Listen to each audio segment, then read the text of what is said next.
Hello folks, Scott with Dallas Paint Correction and Auto Detailing here in Dallas, Texas.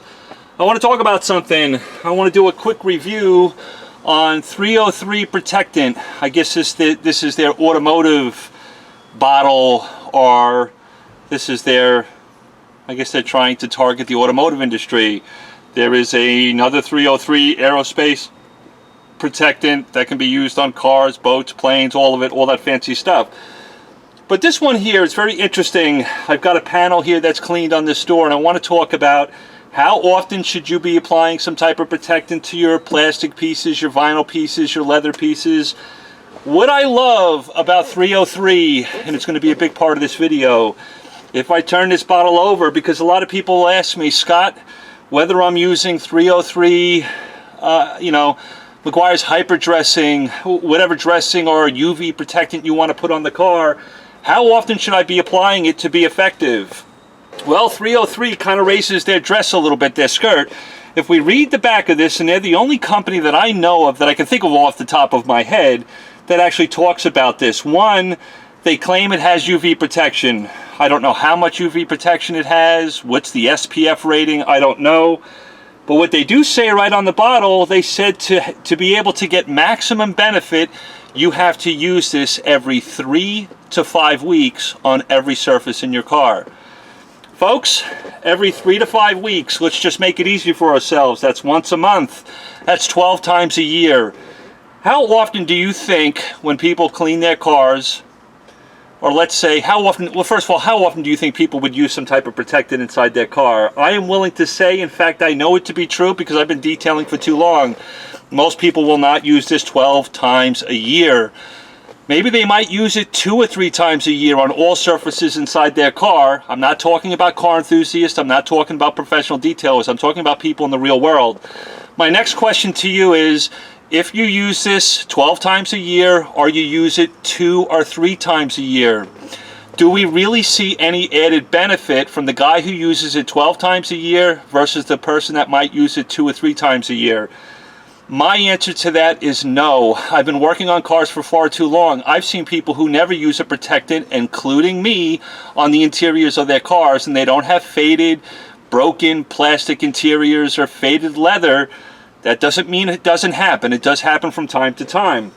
But I want to talk about, is it really worth the money? This stuff on a retail level, I think, is somewhere between $12 or $14. You might be able to get it cheaper online on Amazon or whatever.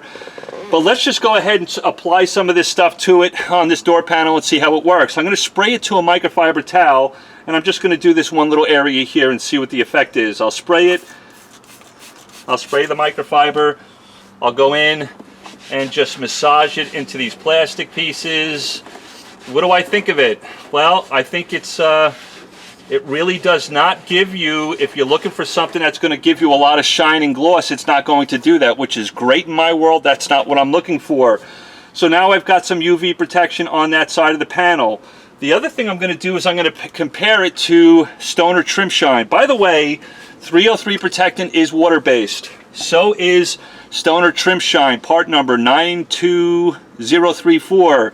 I will use another microfiber towel and I'll apply it to this side of the car and see what happens.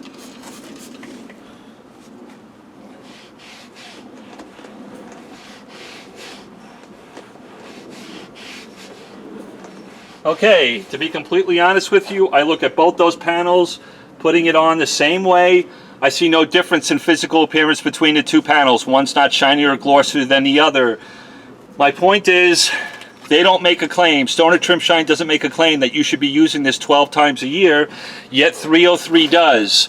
This 303 Protectant is twice as much as Stoner Trim Shine. Folks, in my opinion, how often should you apply some type of protection on a car? Well, that's really up to you. If you want to do what 303 says, you need to do it 12 times a year. That's probably unrealistic and not really all that.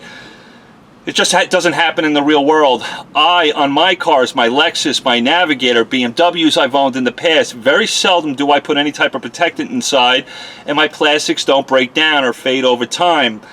What's also going to happen, here we are in 2017, if we start looking into 2020, 2025, interior plastics are getting much more durable, they'll last longer even in the sun and the heat. It's going to be very interesting to see what a lot of these companies do. What are they going to try to sell us on in the future when plastics start lasting a lot longer inside cars? Do I like 303 Protectant? Yes. What's very interesting about this particular bottle, it tells you can use it on all your plastics, all your leather. Why? Because leather has a plastic coating on it. It's just like the vinyl and plastic around the inside of the car. Completely fine and appropriate on modern day leather that's coated. So that's nice. But for me to say this stuff is worth $12 versus this that only costs $6, if you use both of them 12 times a year, I promise you, you will get the same desired effect. You will also believe that you won't be having any faded or broken plastics. That will be the case as well. You have to decide how much money you want to spend on protecting the inside of your parts. I like it. It's nice. I just don't think it's worth the money, in my opinion. From a professional point of view, you have to decide that for yourself. And I just wanted to make a quick video about it. I see no difference between the 303 and the Stoner Trim Shine. If I use both of them 12 times a year, I bet you they'd both work just great. Love you all. Talk to you next time.